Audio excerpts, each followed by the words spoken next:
Hello friends, എല്ലാവർക്കും പുതിയൊരു വീഡിയോയിലേക്ക് സ്വാഗതം.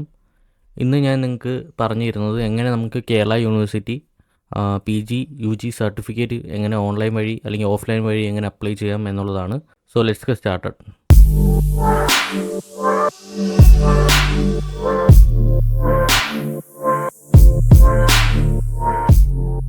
അപ്പോൾ ആദ്യം തന്നെ നമുക്ക് എന്തൊക്കെ സർട്ടിഫിക്കറ്റാണ് ഡിഗ്രി അല്ലെങ്കിൽ PG സർട്ടിഫിക്കറ്റ് അപ്ലൈ ചെയ്യുമ്പോൾ വേണ്ടുന്ന ഡോക്യുമെൻറ്റ്സ് എന്നുള്ളത് നമുക്ക് നോക്കാം. PG സ്റ്റുഡൻസ് ആണെങ്കിൽ ആദ്യം നിങ്ങളുടെ കൈവശം വേണ്ടുന്ന ഡിഗ്രി സർട്ടിഫിക്കറ്റ് ആണ്. ബാക്കിയുള്ള സർട്ടിഫിക്കറ്റ് UG ആണെങ്കിലും PG ആണെങ്കിലും കോമൺ ആയിട്ട് വേണ്ടുന്ന കാര്യങ്ങളാണ്. അതായത് കൺസോളിഡേറ്റ് മാർക്ക് ലിസ്റ്റിൻ്റെ കോപ്പി വേണം, പിന്നെ നിങ്ങളുടെ പ്രൊവിഷണൽ മാർക്ക് ലിസ്റ്റിൻ്റെ കോപ്പി, +2 സർട്ടിഫിക്കറ്റിൻ്റെ ഒരു കോപ്പി വേണം, നിങ്ങളുടെ 10th സർട്ടിഫിക്കറ്റിൻ്റെ ഒരു കോപ്പി വേണം, പിന്നെ നമ്മളൊരു ഡിക്ലറേഷൻ ഫോം വൈറ്റ് പേപ്പറിൽ നമ്മൾ എഴുതി കൊടുക്കണം. പിന്നീട് ഒരു ആപ്ലിക്കേഷൻ ഫോം 25 രൂപയുടെ ആപ്ലിക്കേഷൻ ഫോം നമുക്ക് ലഭിക്കും. അത് ഓൺലൈൻ ത്രൂ ആണെങ്കിൽ എങ്ങനെ എടുക്കാം എന്നുള്ളത് ഞാൻ വഴിയെ പറഞ്ഞുതരാം. പിന്നീട് നമുക്ക് വേണ്ടുന്നത് റെസിപ്റ്റ് അല്ലെങ്കിൽ ചെല്ലാൻ. അപ്പോൾ ഇത്രയും കാര്യങ്ങളാണ് നമുക്ക് ഈ പറഞ്ഞ പോലെ UG ആണെങ്കിലും PG ആണെങ്കിലും സർട്ടിഫിക്കറ്റ് അപ്ലൈ ചെയ്യുമ്പോൾ നമ്മുടെ കൈവശം വേണ്ടുന്ന ഡോക്യുമെൻറ്റ്സ്. അപ്പോൾ ഒന്നുകൂടെ പറയുന്നു, PG സ്റ്റുഡൻസ് ആണെങ്കിൽ ആദ്യം പറഞ്ഞാൽ നിങ്ങളുടെ ഡിഗ്രി സർട്ടിഫിക്കറ്റിൻ്റെ കോപ്പി നിങ്ങളുടെ കൈവശം ഉണ്ടായിരിക്കണം. ഇനി നമുക്ക് ആപ്ലിക്കേഷൻ ഫോം എങ്ങനെ ഡൗൺലോഡ് ചെയ്യാം എന്നുള്ളത് നോക്കാം. നമുക്ക് സർട്ടിഫിക്കറ്റ് ഓൺലൈൻ ത്രൂ അപ്ലൈ ചെയ്യാം, അതുപോലെ ഓഫ്ലൈൻ ത്രൂ അപ്ലൈ ചെയ്യാം. ഇപ്പോൾ ഓൺലൈൻ ത്രൂ ആണ് നിങ്ങൾ അപ്ലൈ ചെയ്യാൻ ഉദ്ദേശിക്കുന്നുണ്ടെങ്കിൽ നമുക്ക് ആപ്ലിക്കേഷൻ ഫോം ഡൗൺലോഡ് ചെയ്യാനുള്ള ലിങ്ക് ഞാൻ ഈ ഒരു ഡോക്യുമെൻറ്റിൽ ഇൻക്ലൂഡ് ചെയ്തിട്ടുണ്ട്. ഇത് ക്ലിക്ക് ചെയ്ത് കഴിഞ്ഞാൽ നിങ്ങൾക്ക് ഈ ഒരു PDF ഓപ്പൺ ആയി വരും. 2 പേജാണ് ഈ PDF. ഇതാണ് നമ്മുടെ ആപ്ലിക്കേഷൻ ഫോം. ഇത് നിങ്ങൾക്ക് ഓൺലൈൻ ത്രൂ അപ്ലൈ ചെയ്യുന്ന കൂട്ടുകാരാണെങ്കിൽ ഇത് നിങ്ങൾക്ക് ഡൗൺലോഡ് ചെയ്യാം. ഡൗൺലോഡ് ചെയ്ത് പ്രിൻ്റ് എടുക്കേണ്ടതായിട്ടുണ്ട്. ഇതിൽ നമ്മുടെ പേര്, നമ്മൾ പഠിച്ച കോഴ്സ്, പിന്നെ നമ്മൾ അടച്ച ചെല്ലാൻ്റെ നമ്പർ, ചെല്ലാൻ്റെ എമൗണ്ട്, എന്നാണ് അടച്ചത്, ഡേറ്റ്, അവസാനം നിങ്ങളുടെ ഒരു സിഗ്നേച്ചറും കാര്യങ്ങളൊക്കെ കൊടുക്കണം. അപ്പോൾ ഇത് നിങ്ങൾ എങ്ങനെയാണ് ഫില്ല് ചെയ്യേണ്ടതെന്ന് അറിഞ്ഞുകൂടെങ്കിൽ അത് കമൻറ്റ് ബോക്സിൽ രേഖപ്പെടുത്തുക. അതിനെപ്പറ്റി ഒരു സെപ്പറേറ്റ് വീഡിയോ നമുക്ക് ചെയ്യാം. അപ്പോൾ ഈ ഒരു declaration form online through apply ചെയ്യുന്ന കൂട്ടുകാരാണെങ്കിൽ ഡൗൺലോഡ് ചെയ്യുക. ഇനി നിങ്ങൾ കേരള യൂണിവേഴ്സിറ്റി പോയിട്ടാണ് ഈ പറയുന്ന സർട്ടിഫിക്കറ്റ് അപ്ലൈ ചെയ്യാൻ ഉദ്ദേശിക്കുന്നുണ്ടെങ്കിൽ നിങ്ങൾ ഈ പറയുന്ന ആപ്ലിക്കേഷൻ ഓൺലൈൻ ത്രൂ ഡൗൺലോഡ് ചെയ്യേണ്ട ആവശ്യമില്ല. നിങ്ങളവിടെ ക്യാഷ് കൗണ്ടർ, കേരള യൂണിവേഴ്സിറ്റി ചെന്നിട്ട് ക്യാഷ് കൗണ്ടറിൽ പോയിട്ട് സർട്ടിഫിക്കറ്റ് അപ്ലൈ ചെയ്യേണ്ട ഫോം ചോദിച്ചു കഴിഞ്ഞാൽ ഈ ഫോം നിങ്ങൾക്ക് ലഭിക്കും. 25 രൂപയാണ് നമ്മൾ കൊടുക്കേണ്ടത്.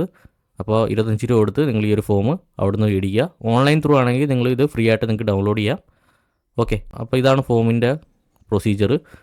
പിന്നെ നമുക്ക് വേണ്ടുന്നത് നമ്മുടെ റെസിപ്റ്റ് അല്ലെങ്കിൽ ചെല്ലാൻ അടയ്ക്കണം നമ്മുടെ സർട്ടിഫിക്കറ്റ് അപ്ലൈ ചെയ്യുന്നതിന്. അപ്പോൾ അത് ഓൺലൈൻ ത്രൂ അപ്ലൈ ചെയ്യുകയാണെങ്കിൽ ഞാൻ അതിൻ്റെ ഒരു ലിങ്ക് കൊടുത്തിട്ടുണ്ട്. നമ്മുടെ കേരള യൂണിവേഴ്സിറ്റിയിൽ തന്നെ പേയ്മെൻറ്റ് പോർട്ടലുണ്ട്.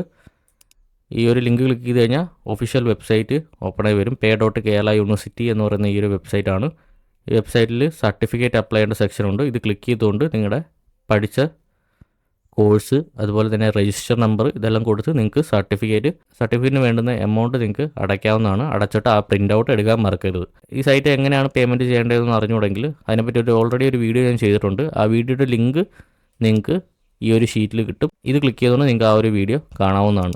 ഓൺലൈൻ അപ്ലൈ ചെയ്യുന്നവരാണെങ്കിൽ മാത്രം ഇത് ഫോളോ ചെയ്യുക. ഓഫ്ലൈൻ ത്രൂ ആണ് നിങ്ങൾ അപ്ലൈ ചെയ്യുന്നുണ്ടെങ്കിൽ നിങ്ങൾക്ക് അവിടെ കേരള യൂണിവേഴ്സിറ്റിയിൽ പോയിട്ട് നേരത്തെ പറഞ്ഞ പോലെ ക്യാഷ് കൗണ്ടറിൽ പോയിട്ട് നിങ്ങളുടെ കോഴ്സിൻ്റെ എമൗണ്ട് എത്രയാണോ വരുന്നത് ആ എമൗണ്ട് നോക്കിയിട്ട് നിങ്ങൾക്ക് അടയ്ക്കാൻ സാധിക്കുന്നതായിരിക്കും ക്യാഷ് കൗണ്ടറിൽ തന്നെ. ഇനി ഓൺലൈൻ ത്രൂ അപ്ലൈ ചെയ്യുന്നവരാണെങ്കിൽ ഞാൻ ഓൾറെഡി ഒരു ഇമേജ് ആഡ് ചെയ്തിട്ടുണ്ട്. അതായത് ഒരുപാട് സുഹൃത്തുക്കൾക്ക് വരുന്ന ഒരു ഡൗട്ടാണ്, ഞാൻ എത്ര രൂപയാണ് അടയ്ക്കേണ്ടത്.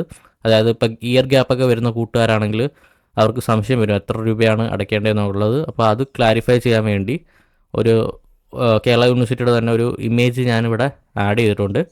ഈ ഇമേജ് നോക്കിക്കഴിഞ്ഞാൽ ഇതിൽ നിങ്ങൾക്ക് എത്ര വർഷം ഇയർ ഗ്യാപ്പൊക്കെ വരുവാണെങ്കിൽ അതിനനുസരിച്ച് എത്ര എമൗണ്ട് ആണ് വരുന്നതെന്നുള്ളത് മെൻഷൻ ചെയ്തിട്ടുണ്ട്. ഓർക്കുക, ഇത് ഓൺലൈൻ ത്രൂ അപ്ലൈ ചെയ്യുന്ന കൂട്ടുകാരാണെങ്കിൽ 25 രൂപ ആപ്ലിക്കേഷൻ ഫീ ആഡ് ചെയ്തുള്ള എമൗണ്ട് ആണ് വരുന്നത്.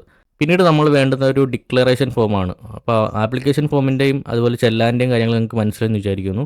അവസാനം നമുക്കൊരു ഡിക്ലറേഷൻ ഫോമാണ് വേണ്ടുന്നത്. അപ്പോൾ നിങ്ങൾ ഓൺലൈൻ ആണെങ്കിലും ഓഫ്ലൈൻ ആണെങ്കിലും അപ്ലൈ ചെയ്യുന്നുണ്ടെങ്കിൽ ഡിക്ലറേഷൻ ഫോം മസ്റ്റാണ്. ഡിക്ലറേഷൻ ഫോം എഴുതേണ്ട വിധം ഒരു വൈറ്റ് പേപ്പറിൽ ഈ പറയുന്ന ഫോർമാറ്റിൽ വേണം എഴുതാനായിട്ട്. അപ്പോൾ ഫോർമാറ്റും കാര്യങ്ങളൊക്കെ ഞാൻ ഓൾറെഡി ഈ ഡോക്യുമെൻറ്റിൽ ഇൻക്ലൂഡ് ചെയ്തിട്ടുണ്ട്. ഈ ടെക്സ്റ്റ് കോപ്പി ചെയ്യുക. ഇതിൽ സ്ക്വയർ ബ്രാക്കറ്റിൽ കൊടുത്തേക്കുന്നതെല്ലാം നിങ്ങൾ എഡിറ്റ് ചെയ്യേണ്ടതാണ്. എന്തൊക്കെയാണോ സ്ക്വയർ ബ്രാക്കറ്റിൽ കൊടുത്തേക്കുന്നത് അതെല്ലാം മാറ്റിയിട്ട് നിങ്ങളുടെ അഡ്രസ്സ്, നിങ്ങളുടെ മേൽവിലാസമൊക്കെ കൊടുത്തിട്ട് വേണം ഈ ഒരു ഡിക്ലറേഷൻ ഫോം എഴുതാൻ. ഓക്കെ, കണ്ടൻറ്റും കാര്യങ്ങളും ഞാൻ മെയിനായിട്ടുള്ള കണ്ടൻറ്റും കാര്യങ്ങളും ഞാൻ ഇൻക്ലൂഡ് ചെയ്തിട്ടുണ്ട്. അപ്പോൾ എഡിറ്റ് ചെയ്യേണ്ട കാര്യങ്ങൾ വീണ്ടും പറയുന്നു, നമ്മൾ സ്ക്വയർ ബ്രാക്കറ്റിൽ കൊടുത്തിട്ടുണ്ട്. അപ്പോൾ അവിടെ നിങ്ങളുടെ അനുയോജ്യമായിട്ടുള്ള ഡീറ്റെയിൽ നിങ്ങൾ ആഡ് ചെയ്തിട്ട് വേണം ഡിക്ലറേഷൻ ഫോം എഴുതാനായിട്ട്. അപ്പോൾ ഇത്രയും കാര്യങ്ങളാണ് ഡോക്യുമെൻ്റായിട്ട് നമുക്ക് വേണ്ടുന്നത്. ഇനി അപ്ലൈ ചെയ്യേണ്ട വിധം എന്ന് പറയുന്നത് ഓഫ്ലൈൻ ത്രൂ ആണ്. നിങ്ങൾ കേരള യൂണിവേഴ്സിറ്റി പോയാണ് ഈ പറയുന്ന സർട്ടിഫിക്കറ്റ് അപ്ലൈ ചെയ്യുന്നുണ്ടെങ്കിൽ നിങ്ങൾ ഈ പറഞ്ഞ ഡോക്യുമെൻറ്റ്സ് എല്ലാം സ്റ്റാപ്ലർ ചെയ്യുക. സ്റ്റാപ്ലർ ചെയ്തിട്ട് അവിടെ നിങ്ങൾക്ക് തപാൽ എന്ന് പറഞ്ഞ സെക്ഷനുണ്ട്, അവിടെ പോയി കഴിഞ്ഞാൽ ഒരു പെട്ടി കാണാൻ സാധിക്കും. ആ പെട്ടിയിലേക്ക് ഈ പറഞ്ഞ ഡോക്യുമെൻറ്റ്സ് സബ്മിറ്റ് ചെയ്യുക. അപ്പോൾ അതാണ് നിങ്ങൾ ഓഫ്ലൈൻ ത്രൂ സർട്ടിഫിക്കറ്റ് അപ്ലൈ ചെയ്യുകയാണെങ്കിൽ നിങ്ങൾ പോയി ചെയ്യേണ്ട കാര്യങ്ങൾ. ഇനി ഓൺലൈൻ ത്രൂ ആണ് സർട്ടിഫിക്കറ്റ് അപ്ലൈ ചെയ്യുന്നുണ്ടെങ്കിൽ ഈ ഒരു 5ാമത്തെ കാര്യം ഞാൻ മെൻഷൻ ചെയ്തിട്ടുണ്ട്. ഈ ഒരു അഡ്രസ്സിലേക്ക് വേണം നിങ്ങൾ പോസ്റ്റ് ഓഫീസ് ത്രൂ അപ്ലൈ ചെയ്യാനായിട്ട്. അതായത് ഈ പറഞ്ഞ ഡോക്യുമെൻറ്റ്സ് എല്ലാം നിങ്ങൾ സ്റ്റാപ്ലർ ചെയ്യുക. പോസ്റ്റ് ഓഫീസിൻ്റെ എൻവലപ്പ് കിട്ടും കടയിൽ നിന്ന്. ആ ഒരു പോസ്റ്റ് ഓഫീസിൻ്റെ എൻവലപ്പ് വാങ്ങിച്ചിട്ട് ഈ പറഞ്ഞ ഡോക്യുമെൻറ്റ്സ് എല്ലാം അതിൽ വെച്ചിട്ട് ഈ ഒരു അഡ്രസ്സിൽ to controller of examination university of Kerala എന്ന് പറഞ്ഞ ഈ ഒരു അഡ്രസ്സിലേക്ക് വേണം നിങ്ങൾ അയക്കാനായിട്ട് സ്റ്റാമ്പൊക്കെ ഒട്ടിച്ച്. അപ്പോൾ 5ാമത്തെ കാര്യം ഓൺലൈൻ ത്രൂ അപ്ലൈ ചെയ്യുന്നവർക്ക് വേണ്ടിയുള്ളതാണ്. ഓഫ്ലൈൻ ത്രൂ ആണെങ്കിൽ ഈ പറഞ്ഞ 4 കാര്യങ്ങൾ നിങ്ങൾ ശ്രദ്ധിക്കുക. ഈ ഒരു ഡോക്യുമെൻ്റ് ലിങ്ക് ഞാൻ എൻ്റെ വീഡിയോ ഡിസ്ക്രിപ്ഷനിൽ കൊടുത്തേക്കാം. ഈ വീഡിയോ ഇഷ്ടമായെങ്കിൽ ലൈക്ക് ബട്ടൺ അമർത്തുക. നിങ്ങളുടെ വിലയേറിയ നിർദ്ദേശങ്ങളും അഭിപ്രായങ്ങളും താഴെ കമൻറ്റായി രേഖപ്പെടുത്തുക. തുടർന്നും നിങ്ങൾ ഇത്തരത്തിലുള്ള വീഡിയോ കാണുവാൻ ആഗ്രഹിക്കുന്നുവെങ്കിൽ മറക്കാതെ ചാനൽ സബ്സ്ക്രൈബ് ചെയ്യുക.